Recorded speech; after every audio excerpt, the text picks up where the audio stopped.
llibre Tractat de les Maduixes, de Vicent Andrés Estellés.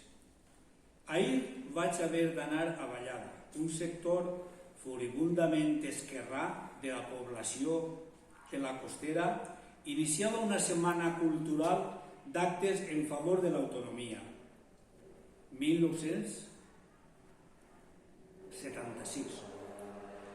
No me'n vaig saber negar, com tantes altres vegades, i a més tenia un interès extraordinari per conèixer el poble de Vallada.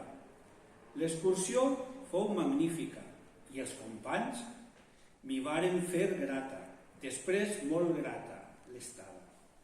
Pel camí anàvem informant algunes de les peculiaritats polítiques del sambori de la vida local.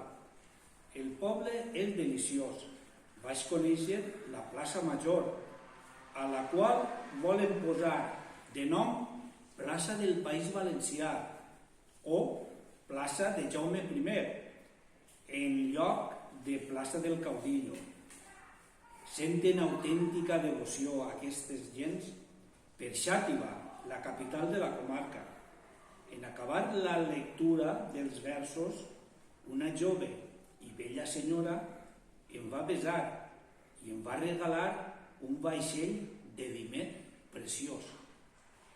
Això està en el llibre Tractat de les Maduixes, de Vicent Andrés Estellés.